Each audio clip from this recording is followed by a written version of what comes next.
Break తర్వాత stay with us.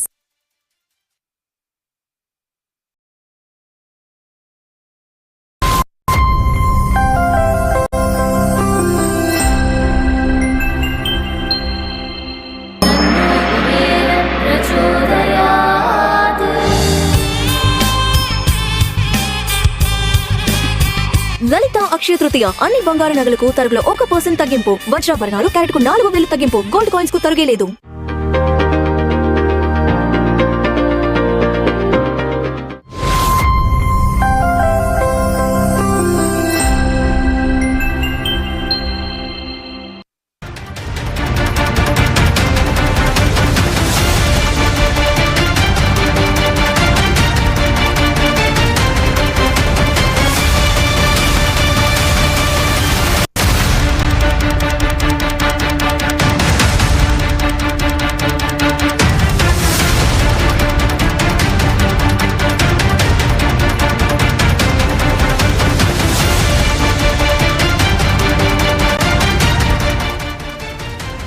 TRS BRS గా మారాక నష్టపోయామని మాజీ మంత్రి కేటీఆర్ కీలక వ్యాఖ్యలు చేశారు.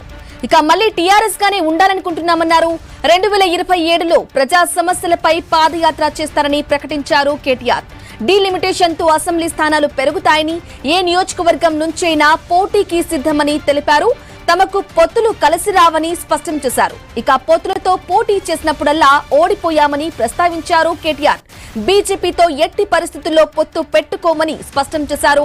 10 ఏళ్ల పాలనలో తమకు ప్రజలకు మధ్య దూరం పెరిగిందని, ఈ గ్యాప్ నివారించడానికి అన్ని ప్రయత్నాలు చేస్తామని పేర్కొన్నారు. ఇక టీడీపీ నాయకుడు నేరుగా కార్యకర్తలతో మమేకమవుతారని, తమ పార్టీలో అది లోపించింది కాబట్టే ఓడిపోయామన్నారు. ఇక మరోవైపు తెలంగాణ జాగృతి అధ్యక్షురాలు కవిత పార్టీపై కేటీఆర్ పరోక్షంగా స్పందించారు. కవిత విషయంలో చెప్పేది ఏమీ లేదని పేర్కొన్నారు. జైలుకు వెళ్తే సీఎం అవుతారనేది భ్రమ అని కేటీఆర్ అన్నారు.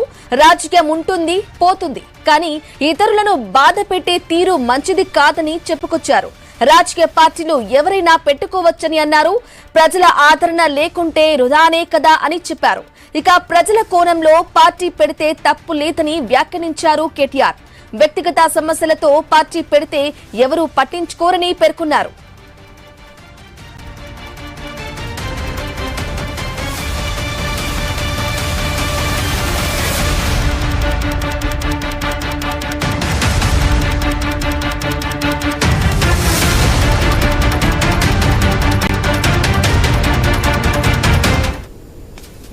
ఇక కేటీఆర్ కామెంట్స్ కి సంబంధించిన లేటెస్ట్ అప్డేట్స్ అందించడానికి మా ప్రతినిధి శ్రీనివాస్ ఫోన్ ద్వారా అందిస్తారు. శ్రీనివాస్, చెప్పండి, కేటీఆర్ కామెంట్స్ ను చూస్తున్నాం. టీఆర్ఎస్ ను బీఆర్ఎస్ గా మారాక నష్టపోయామని, ఇక మీదట బీఆర్ఎస్ టీఆర్ఎస్ గానే కొనసాగాలని చెప్పేసి కూడా ఆయన మాట్లాడడం చూసుకున్నాం. ఏ విధంగా చూసుకోవాలంటారు వారి కామెంట్స్ ని?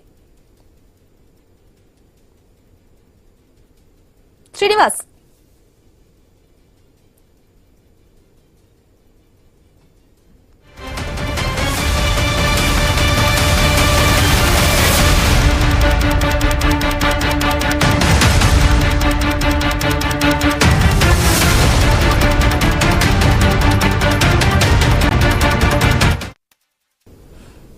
రైట్, ఇదే విషయానికి సంబంధించి లేటెస్ట్ అప్డేట్స్ అందించడానికి మా ప్రతినిధి శ్రీనివాస్ ఫోన్ ద్వారా అందిస్తారు. శ్రీనివాస్, చెప్పండి, కేటీఆర్ కామెంట్స్ ని చూస్తున్నాం. టీఆర్ఎస్ బీఆర్ఎస్ గా మారాక నష్టపోయామని చెప్పేసి ఆయన చెప్తున్నారు.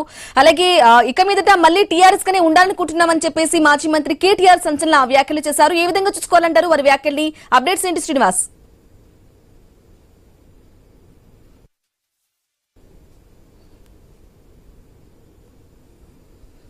నిర్వహించారు. ఈ ఇంటరాక్షన్ లో కేటీఆర్ చేసిన వ్యాఖ్యలు అయితే ఇప్పుడు కీలకంగా మారాయి.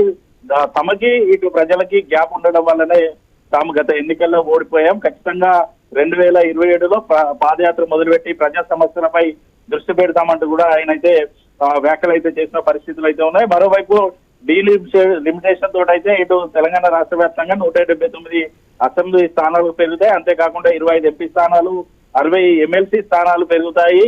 ఎప్పుడు ఎన్నికలు వచ్చినా, వన్ నేషన్ పాలసీలో కూడా ఎలక్షన్లు వచ్చినా కూడా తాము సిద్ధంగా ఉన్నాం, తమ తరపున పోటీ చేయడానికి కూడా నాయకులు కూడా ఉన్నారంటూ ఆయన అయితే మరో వ్యాఖ్యలు అయితే చేసిన పరిస్థితులు. అయితే ప్రస్తుతానికైతే చంద్రుడు తాత్కాలికంగా మబ్బుల చాటుకుపోయాడు, మళ్ళీ అధికారంలోకి రావడం ఖాయం. మేము తప్పులు చేశాం కాబట్టి గత ఎన్నికల్లో ఓడిపోయాం, పూర్తిగా తమ తప్పులు అయితే తెలుసుకున్నా ఖచ్చితంగా రానున్న ఎన్నికల్లో కూడా మళ్ళీ బీఆర్ఎస్ పార్టీ అధికారం చేపడుతుందంటూ ఆయన అయితే వ్యాఖ్యలు చేసిన పరిస్థితులు అయితే ఉంది. మరోవైపు ఇటు కేటీఆర్ పై అయితే కొంత మీడియా అడిగిన ప్రశ్నలకైతే ఆయన కీలక వ్యాఖ్యలు అయితే చేశారు. తల్లిదండ్రులను సంతోష పెట్టకున్నా పర్వాలేదు కానీ ఏడిపించవద్దు అంటూ కవితను ఉద్దేశించి అయితే ఇటు కేటీఆర్ అయితే సంచలన వ్యాఖ్యలు అయితే చేశారు.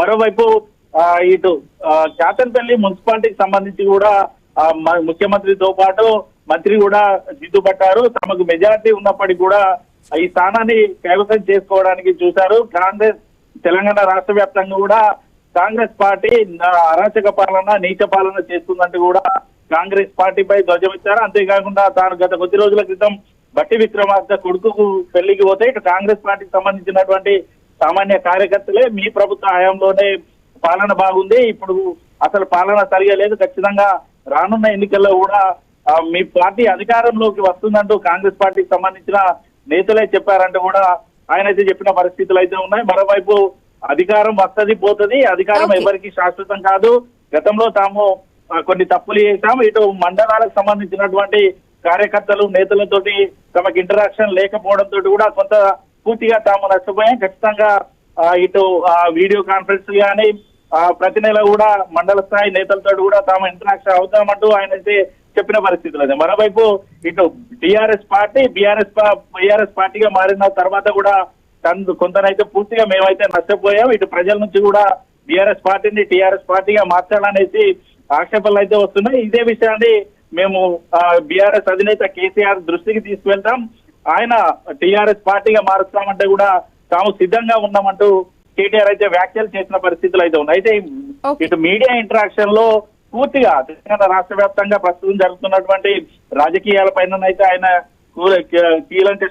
కూలంకషంగా మాట్లాడారు. మరోవైపు సింగరేణికి సంబంధించి అయితే ఆయన కీలక వ్యాఖ్యలు అయితే చేసిన పరిస్థితులు అయితే తమ హయాంలోనైతే ఇటు సింగరేణి కార్మికులకు సంబంధించి మెడికల్ బోర్డుతో పాటు వారసత్వ ఉద్యోగాలను మేము సాధించాం, కానీ కాంగ్రెస్ పార్టీ 3 ఏళ్ళు అవుతుంది అధికారంలోకి వచ్చి ఇప్పటి వరకు మెడికల్ బోర్డు కూడా నిర్వహించలేదంటూ కూడా ఆయన చెప్పారు. టీబీజీకేఎస్ పార్టీలో కూడా కొంత లుకలుకలు ఉన్నాయి, రానున్న యూనియన్ ఎన్నికల్లో ఖచ్చితంగా ఈ టీబీజీకేఎస్ సంబంధించినటువంటి నేతలను కూడా మార్పులు చేస్తాం, ఖచ్చితంగా రానున్న యూనియన్ ఎన్నికల్లో టీబీజీకేఎస్ పార్టీ గెలుస్తుంది అంటూ ఆయన అయితే వ్యాఖ్యలు చేసిన పరిస్థితులు అయితే. ఈ మీడియా ఇంటరాక్షన్ లో కవితపైతో పాటు బీఆర్ఎస్ పార్టీ పై చేసిన వ్యాఖ్యలు అయితే ప్రస్తుతానికి అయితే దుమారం రేపుతున్నాయి.